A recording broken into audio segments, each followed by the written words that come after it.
Představujeme střešní krytinu Ecoternit a šablonu EB1 ve tvaru kosočtverce. Šablona má hmotnost 0,77 kg a spotřeba na 1 metr čtvereční je 13 kusů. Střešní krytinu upevňujeme 2 hřebíky a 1 vichrovou sponou a klademe na hydroizolační fólii. Šablona má 5 montážních otvorů. Spodní otvor je určen pro vichrovou sponu, další 2 otvory pro hřebíky.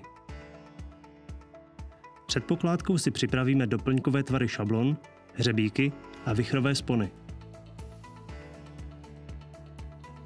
Hřebík by měl mít minimální délku 32 mm a tloušťku 2,5 mm s hlavou o průměru 8 mm. Potřebné otvory předvrtáme vrtákem o tloušťce 4,5 mm. Pokládku začínáme napravo připravenou půl šablonou. Doplňkový tvar šablony by měl okapní plech přesáhnout alespoň o 10 cm. Další celé šablony klademe se spuštěnou špičkou.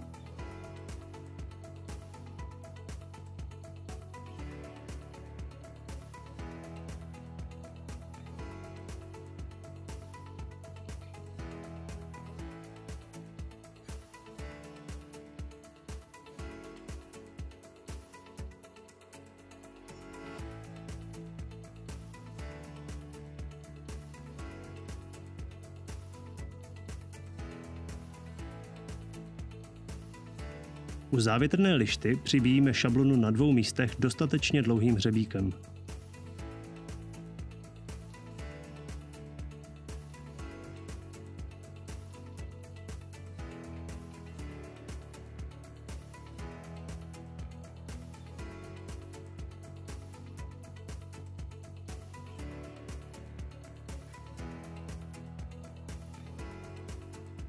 Při kladení šablon dbáme na správné spouštění špičky.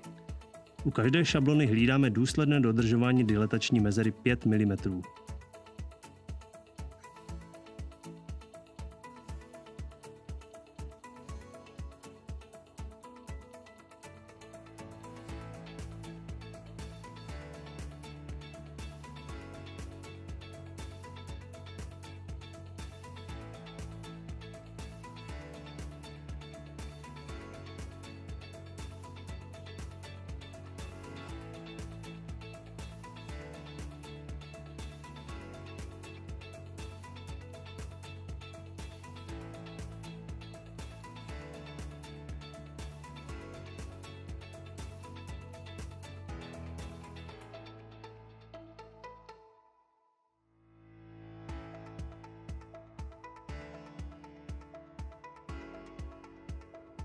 Vichrová spona se ohýbá směrem dolů a takto vypadá správné spuštění špičky. Pokud bude nalevo krajní díl příliš malý pro přibití dostatečným množstvím hřebíků, musíme jej vystřihnout z většího množství krytiny a přizpůsobit. Můžeme podložit nepotřebným dílem krytiny.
U hřebene dokryjeme plochu až k okraji nebo olemujeme hřeben celou šablonou, jako v tomto případě.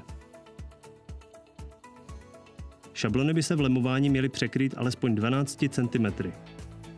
Při pokládce je samozřejmě fixujeme vichrovou sponou, jedním hřebíkem v horní části a 2 v místě lemování.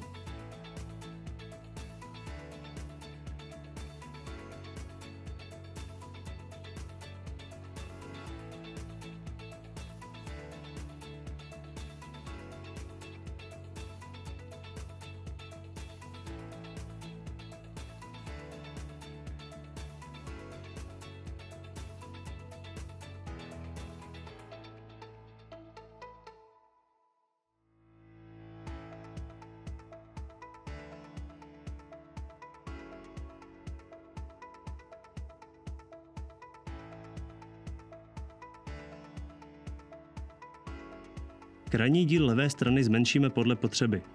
Poslední půl šablonu zastřihneme a můžeme opět podložit nepotřebným dílem krytiny.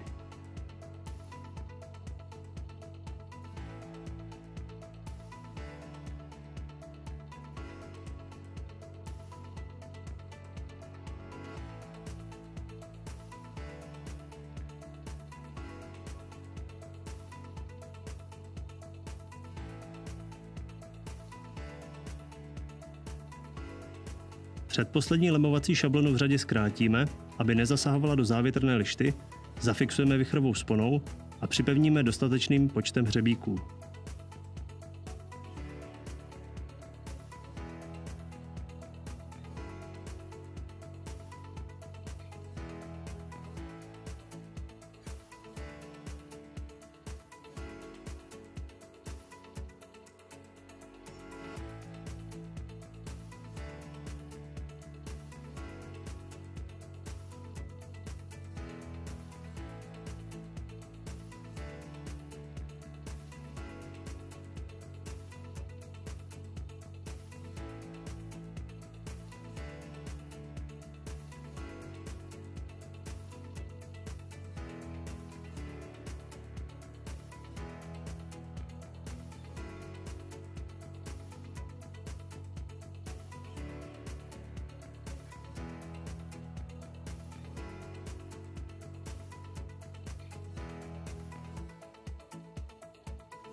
Poslední lemovací šablonu pak už jen zkrátíme s ohledem na překrytí a připevníme.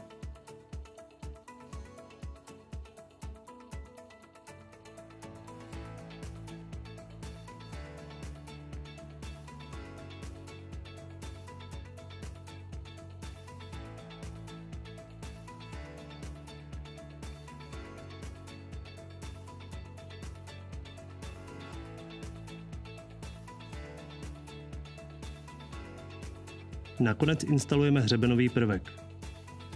Ecoternit je rychlá a dobrá volba střešní krytiny.